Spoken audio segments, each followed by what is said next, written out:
पांचजन्यम ऋषिकेशु देवदत्तम धनंजय पौंड्रम दद्मौ महाशंखम भीमकर्मा वृकोदर। श्री कृष्ण महाराज ने पांचजन्य नामक, अर्जुन ने देवदत्त नामक और भयानक कर्म करने वाले भीमसेन ने पौंड्र नामक महाशंख बजाया। प्रश्न, भगवान के ऋषिकेश नाम का क्या भाव है और उनको पांचजन्य शंख किससे मिला था? उत्तर, ऋषि इंद्रियों का नाम है।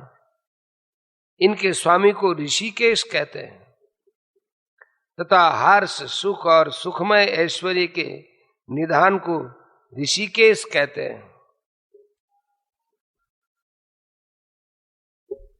भगवान इंद्रियों के अधीश्वर भी हैं और हर्ष, सुख और परमेश्वरी के निधान भी हैं, इसलिए इनका नाम ऋषिकेश है।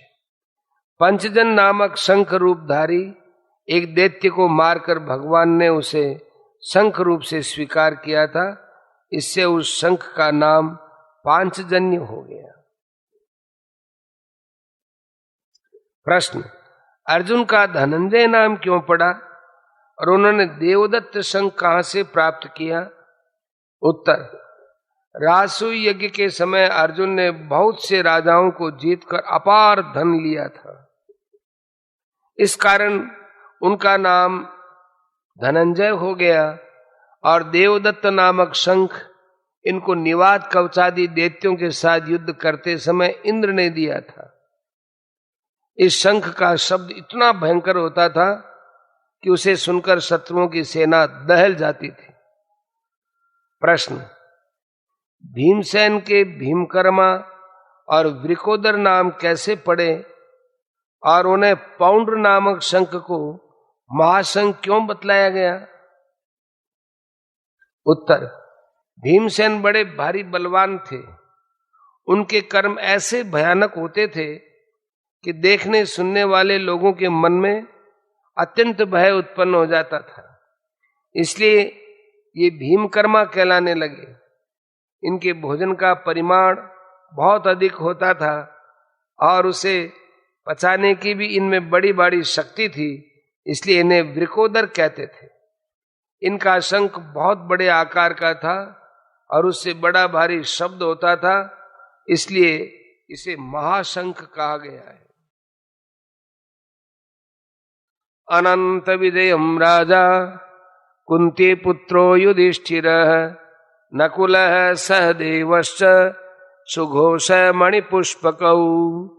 कुंती पुत्र राजा युधिष्ठिर ने अनंत विजय नामक और नकुल तथा सहदेव ने सुघोष और मणिपुष्प नामक शंख बजाए।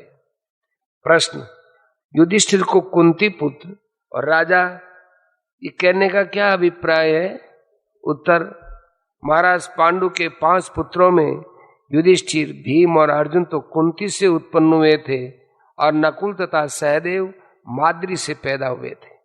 इस श्लोक में नकुल और सहदेव के भी नाम आए हैं। युधिष्ठिर और नकुल सहदेव की माताएं भिन्न भिन्न थी। इसी बात को जनाने के लिए युधिष्ठिर को कुंती पुत्र कहा गया है तथा इस समय राज्य भ्रष्ट होने पर भी युधिष्ठिर ने पहले राजसूय यज्ञ में सब राजाओं पर विजय प्राप्त करके चक्रवर्ती साम्राज्य की स्थापना की थी।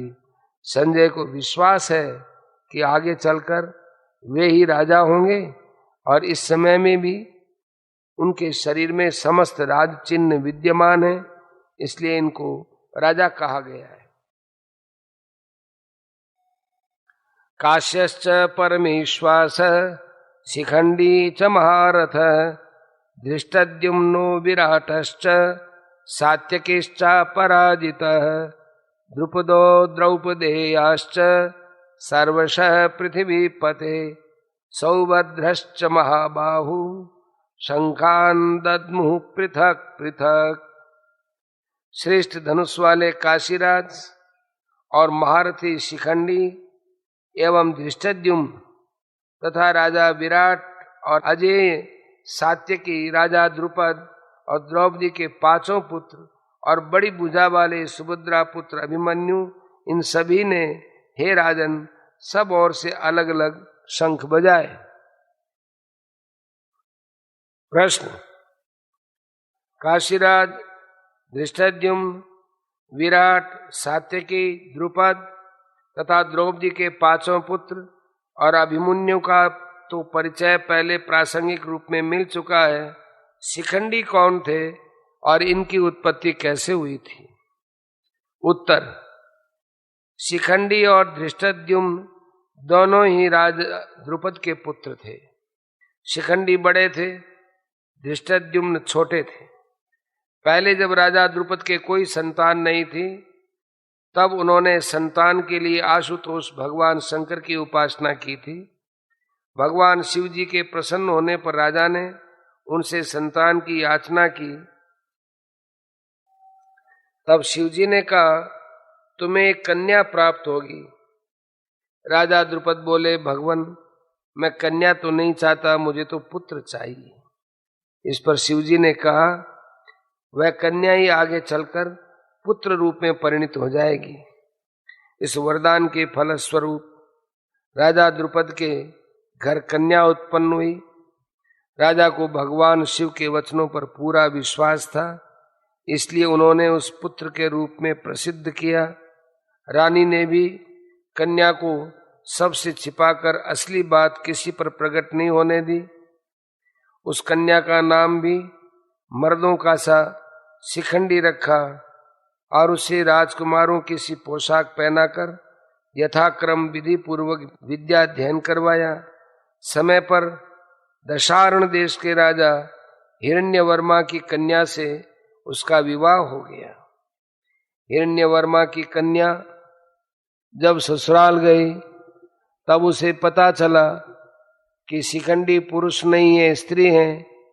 तब वह बहुत दुखित हो गई और उसने सारा हाल अपने दासियों द्वारा अपने पिता राजा हिरण्यवर्मा को कहला दिया। राजा हिरण्यवर्मा को द्रुपद पर बड़ा क्रोध आया और उसने द्रुपद पर आक्रमण करके उन्हें मारने का निश्चय कर लिया। इस संवाद को पाकर राजा द्रुपद युद्ध से बचने के लिए देवाराधन करने लगे।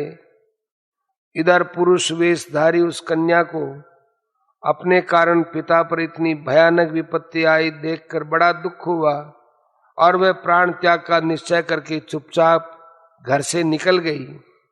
वन में उनकी स्थूणाकरण नामक एक ऐश्वर्यवान यक्ष से भेंट हुई। दक्ष ने दया कर कुछ दिनों के लिए उसे अपना पुरुषत्व देकर बदले में उसका स्त्रीत्व ले लिया। इस प्रकार शिखंडी स्त्री से पुरुष हो गया और अपने घर जाकर माता पिता को आश्वासन दिया और ससुर हिरण्यवर्मा को अपने पुरुषत्व की परीक्षा देकर उन्हें शांत कर दिया। पीछे से कुबेर के शाप से स्थूणाकरण जीवन भर स्त्री रह गए। इससे शिखंडी को पुरुषत्व लौटाना नहीं पड़ा और वे पुरुष ही बने रहे।